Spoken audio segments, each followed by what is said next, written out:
তিনটা জিনিস ব্রেইনটাকে ধ্বংস করতেছে।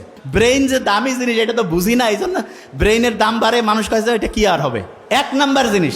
আচ্ছা, এখানে কেউ কি আছে যে 100 কোটি টাকার মালিক? 100 কোটি নোবডি না? আচ্ছা, ব্রেইনের দাম এখনকার হিসাবে মিনিমাম 30,000 কোটি টাকা। কোনো সার্ভিস চার্জ আছে?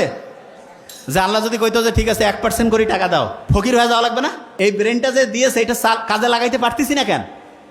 তিনটা জিনিস ব্রেনটাকে ধ্বংস করতেছে। এক নম্বরে কি? প্রফেসর মুখতার আহমেদ স্যার বলছে কিন্তু যে আমাদের ধৈর্য কম না? এই কি কম? তা উনি যেটা বলছে যে ধৈর্য কম, উনি তো বাংলায় বলছে, এই জন্য শুনে অত মজা লাগে নাই, মনে করছে এটা ফির কি সমস্যা। আপনি যদি আর্টিকেল পড়েন, আর্টিকেল মানে বিদেশি একেবারে কোটি কোটি ডলার খরচ করিয়া বিভিন্ন গবেষণা করে ওরা বাইর করছে, ওরা সেখানে বলছে কি জানেন, আপনার ব্রেইনের সবচেয়ে বড় সমস্যা হিসেবে তারা যেটা চিহ্নিত করছে সেটা তো ইংরেজিতে বলছে, কি নাম শুনেন? Attention deficit hyperactivity disorder. ওরে বাবা, এত বড় রোগ!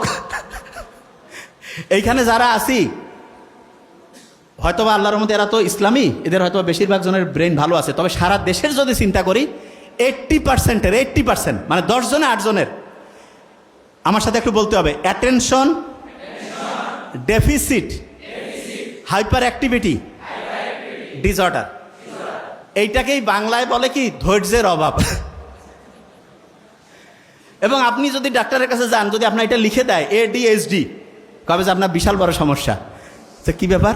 যে এটা ট্রিটমেন্ট আমাদের কাছে আছে। কি ট্রিটমেন্ট দিবে শুনেন? বলবে যে আপনি ঠিক রাতে এশার নামাজ যখন হবে তারপরে মোবাইল টোবাইল দেখবেন না, ঘুমাবেন।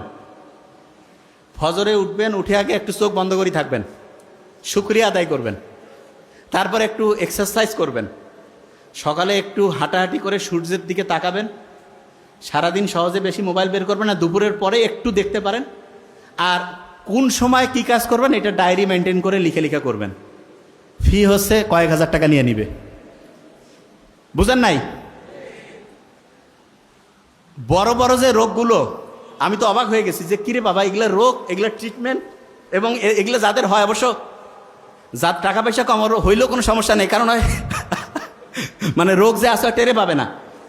তা ওই বেশিরভাগ জন যারা আছে না, টাকা পয়সা প্রচুর, আমরা তো দেখি ওই যে তোমাদের নোবেল স্যার সারা দুনিয়া থেকে রুগী দেখতেছে আলহামদুলিল্লাহ, এবং ইন্ডিয়ায় মাদ্রাস চেন্নাইতে যে ভালো হচ্ছে না আলহামদুলিল্লাহ, কারণ খুব অথেন্টিক ইমানদারির সাথে রুগী দেখে, সে একটা পয়সা কোনোদিন 2 নম্বরই করেন, এই জন্য অনেস্ট ডাক্তার, আল্লাহর রহমত আছে আলহামদুলিল্লাহ। এবং সে যেটা করছে আমি দেখছি, হিউজ মানসিক এই প্রবলেমের রুগীগুলো আছে। তা এইটা থেকে কেউ যদি বাঁচতে চায় তাহলে তাকে ইসলামের রাস্তায় আসতে হবে না ইসলামের রাস্তা থেকে দূরে যাইতে হবে? ইসলামের রাস্তায় আসতে হবে। যে জায়গা থেকে আমি ছিলাম, তাহলে ধৈর্যের যে অভাব, এটা হচ্ছে ADHD, attention deficit hyperactivity disorder. আচ্ছা, আমরা যে নামাজটা পড়ি, নামাজ যে পড়ি, এইটার সবচাইতে বড় গুরুত্ব হচ্ছে ব্রেইনটাকে ফোকাস দেওয়ার ক্যাপাসিটি বাড়ানো। ব্রেইনটাকে কি করার ক্যাপাসিটি বাড়ানো? ফোকাস দেওয়ার।